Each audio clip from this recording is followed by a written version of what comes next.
terkait mengenai masalah pembelokan dan kesejarahan Bani Alawi imigran dari Hadramut Yaman ke Nusantara yang sekarang masif mereka mengatakan bahwa kemerdekaan, bendera merah putih, lambang Garuda Pancasila dan segala hal terkait mengenai masalah NKRI ini dari mereka, ya kan?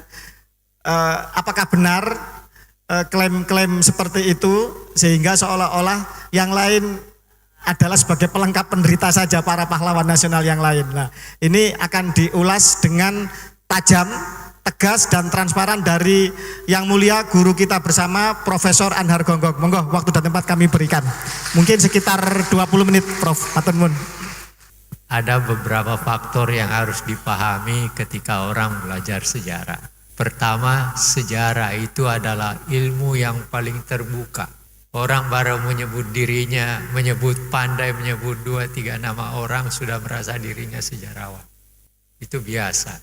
Yang kedua, masyarakat Indonesia adalah masyarakat yang kompleksitasnya paling tinggi di antara negara-negara di dunia. Jadi kalau terjadi seperti apa yang dikatakan oleh pembicara tadi, itu sebenarnya bukan sesuatu yang aneh. Karena memang masyarakat Indonesia ini adalah masyarakat yang sangat kompleks. Contoh saja, kalau dikaitkan tadi, Islam masuknya dari mana? Mulai dari mana masuknya Islam? Itu saja saya ingat dalam suatu seminar sejarah masuknya Islam, ada sekian banyak orang yang bertengkar tentang dari mana mulainya. Ada yang dari Gujarat, ada yang langsung dari Mekah, ada yang malah dari Cina, ada yang dari Iran, dan segala macam. Artinya apa? Apa yang berkembang sekarang dengan macam-macam orang mengklaim dirinya seperti yang diceritakan tadi, sebenarnya buat saya yang salah bagi mereka kalau dia merasa bahwa dialah yang paling benar. Gitu. Karena apa? Sejarah bisa dipelajari hanya dengan menggunakan sumber yang benar. Kalau Anda menulis sejarah tapi sumbernya diragukan, ya hasil penelitian Anda juga diragukan. Tidak akan diterima. Nah, oleh karena itu, apa yang kita bicarakan pada hari ini memang memiliki sesuatu hal yang penting dalam arti bagaimana kita harus memahami diri kita sebagai sebuah bangsa dan bagaimana kaitan kita dengan proses-proses yang lampau. Kalau ini tidak dipahami, maka akan terjadi, bahkan nanti akan melahirkan satu hal yang tidak kita kehendaki. Apa yang diceritakan tadi menurut saya, kalau itu dibiarkan dan mereka merasa dirinya yang paling benar, dia bisa akan melahirkan konflik yang tidak ada akhirnya. Dan itu kan tidak ada gunanya. Untuk kepentingan bangsa kita yang mayoritas Islam dalam arti kata pengakuan, hal sangat penting yang harus kita pahami adalah bagaimana proses Islam yang dalam suatu proses wilayah tertentu yang sekarang kita namakan Indonesia bisa menjadi sebuah proses yang berlangsung sedemikian rupa sehingga diterima, dan penerimaan itu adalah sebuah penerimaan yang betul-betul menunjukkan bahwa kita menciptakan sebuah masyarakat baru Jadi Islam masuk di Indonesia itu menciptakan masyarakat baru. Nah, di tengah-tengah situasi proses lahirnya masyarakat baru ini, maka di situ memang bisa terjadi macam-macam kompleksitas itu tadi.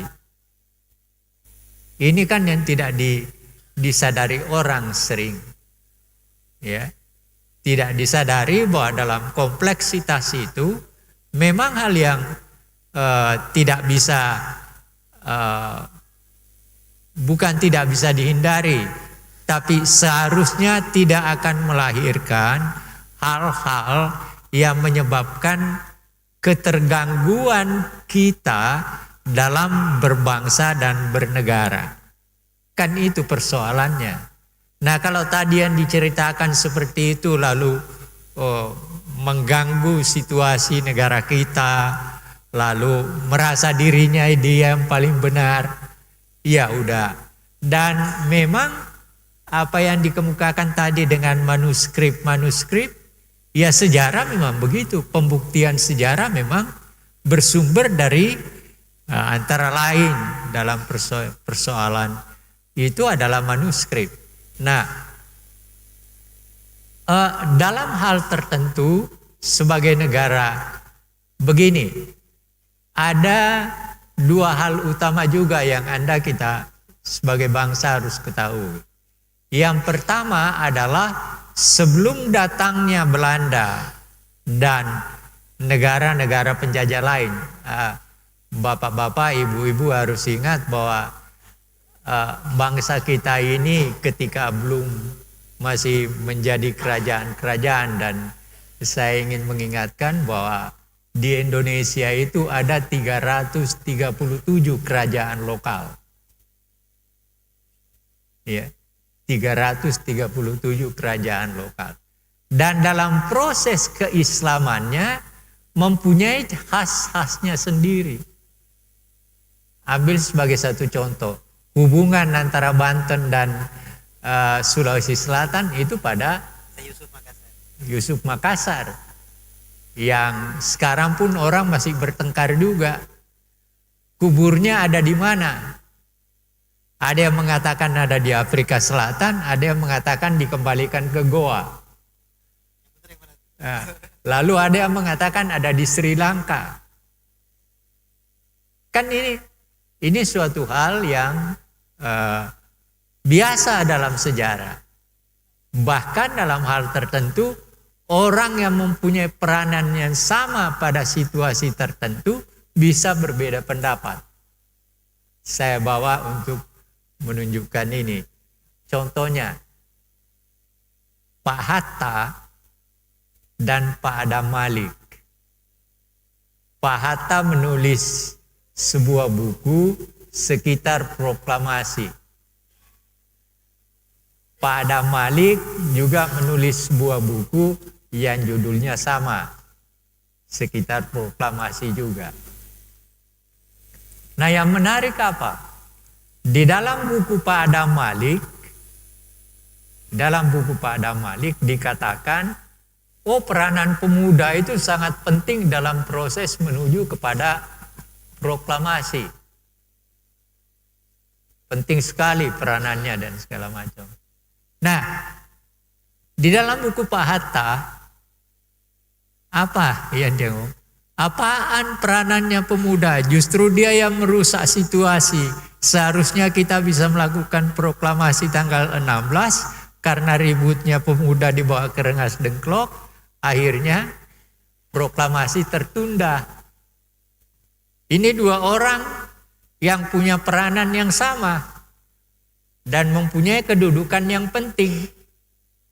Sama-sama punya peranan penting dalam menuju kepada kemerdekaan Indonesia.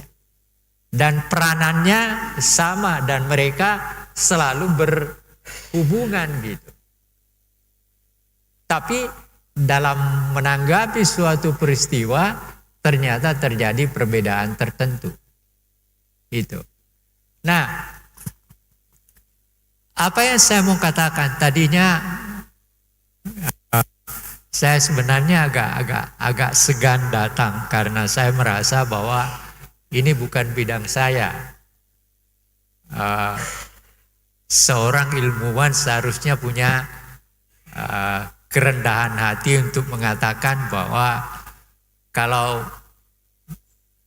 bukan bagian daripada apa yang dia ketahui dan pelajari, seharusnya tidak boleh ngomong. Itu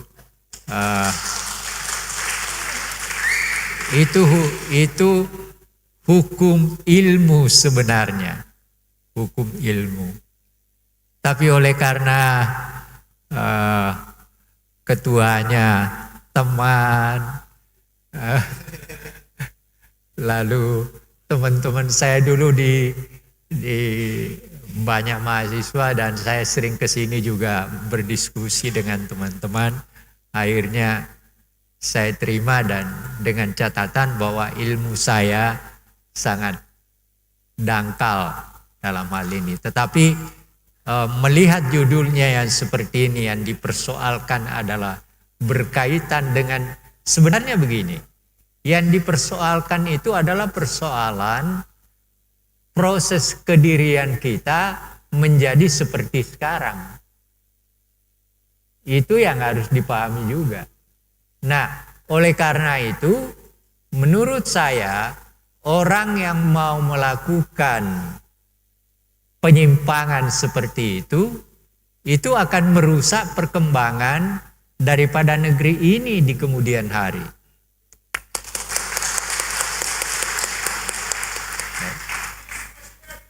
Dan itu tidak ada gunanya. Tidak ada gunanya bagi kita.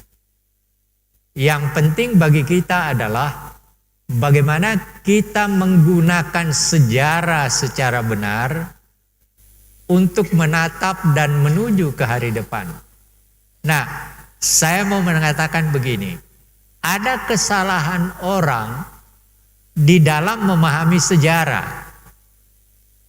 Apa kesalahan itu? Kesalahan itu ialah dia hanya mengatakan dan memahami bahwa sejarah itu sekedar masa lampau. Sudah itu selesai. Pendapat ini adalah sangat keliru. Kelirunya di mana? Kita tidak berada di sini tanpa kita ada di masa lampau dulu. Anda tidak duduk di sini sekarang menjadi sebuah bangsa merdeka kalau dulu tidak ada yang berjuang untuk mendudukkan kita sekarang.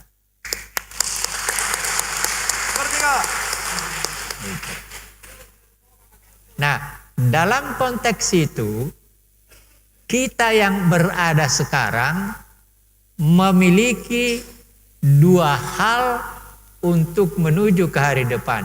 Dua hal itu yang mana?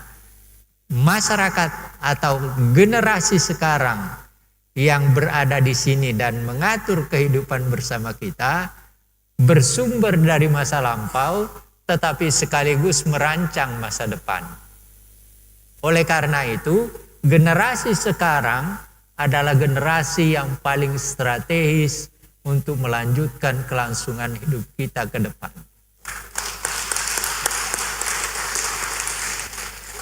Nah, oleh karena itu berdasar ini sebenarnya salah satu faktor mengapa saya mau datang. Karena saya mau mendengar bagaimana pendapat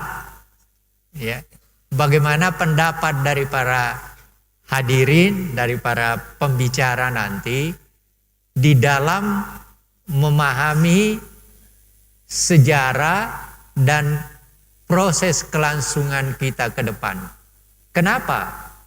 Saya selalu berbicara tentang masa depan, walaupun tidak ada orang yang bisa meramalkan masa datang dengan seenaknya. Tetapi sumber daripada usaha untuk memahami masa depan itu adalah masa lampau dan bagaimana masa kini, generasi kini menggunakan masa lampau itu untuk melihat dan merancang masa depan.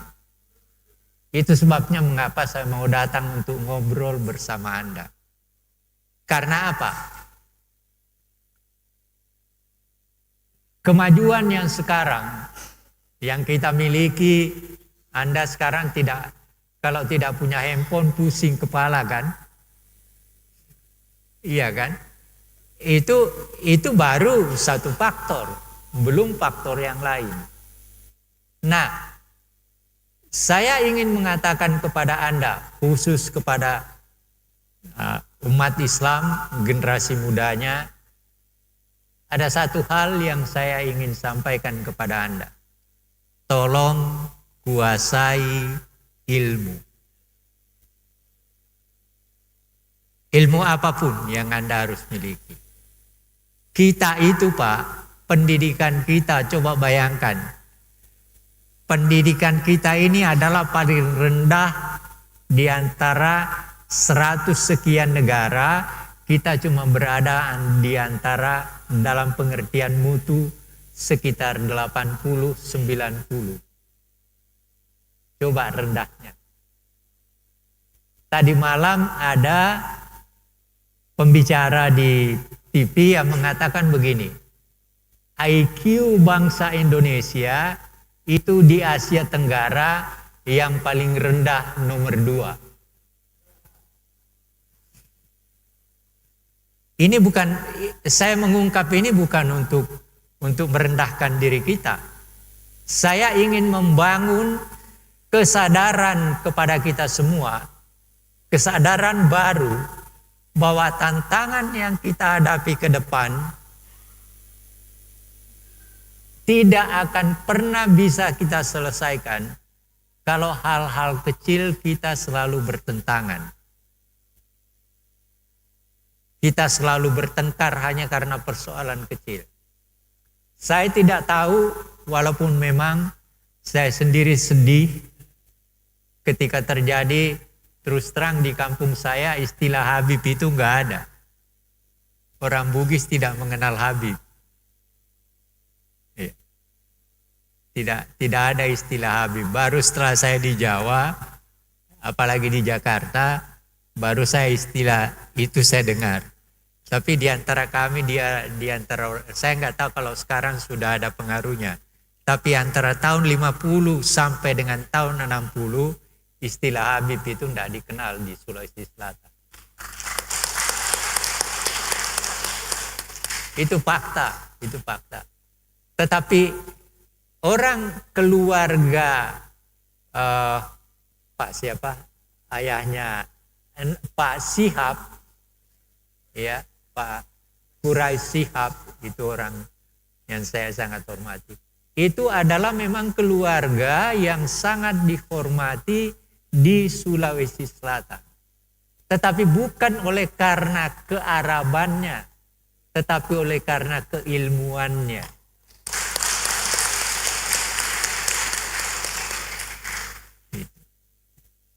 Inilah yang harus kita kembangkan.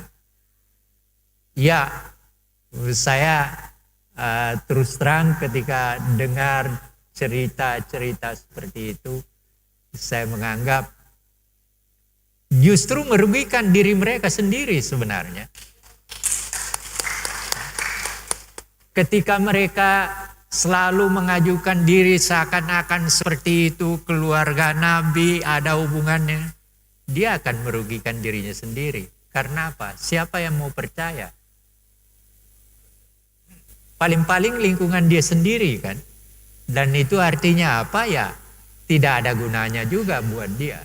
Dia akan merusak dirinya sendiri. Gitu. Nah, ini yang saya ingin katakan kepada bapak-bapak, mengapa memenuhi undangan teman saya untuk menyampaikan hal ini. Karena saya mempunyai kekhawatiran terus terang.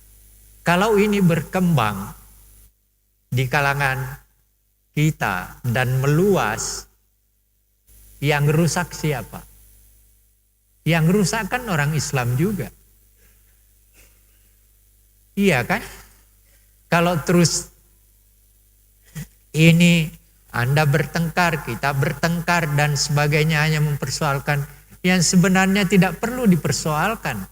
Yang penting kan bagaimana kita menjalankan agama Islam berdasarkan ajaran Tuhan lewat Nabi Muhammad. Kenapa kita mengatakan bahwa kita adalah orang hebat karena kita turunannya itu? Padahal belum tentu. Kan artinya memalukan dirinya sendiri. Ini yang harus dipikirkan oleh kita semua, dan kepada yang terhormat para hadirin, mari kita begini. Mohon maaf, saya menggunakan istilah yang barangkali jarang didengar. Istilah saya, tolong ini. Banyak orang pintar yang bodoh. Banyak orang pintar yang bodoh. Oleh karena itu, dalam peristiwa sejarah jangan mengabaikan kebodohan itu. Karena terkadang perang ini banyak terjadi oleh karena orang pintar yang bodoh. Dan saya khawatir kalau kita terus lanjutkan ini, yang akan berkembang adalah nanti akan terjadi pertengkaran di antara orang pintar yang bodoh itu. Dan itu akan merugikan kita. Akan merugikan bangsa ini. Nah, inilah catatan-catatan singkat yang ingin saya sampaikan kepada para hadirin, kepada ketua teman saya, dan organisasi ini saya minta agar supaya bisa mengembangkan berbagai hal. Sebagai salah satu contoh, saya ingin penutup begini.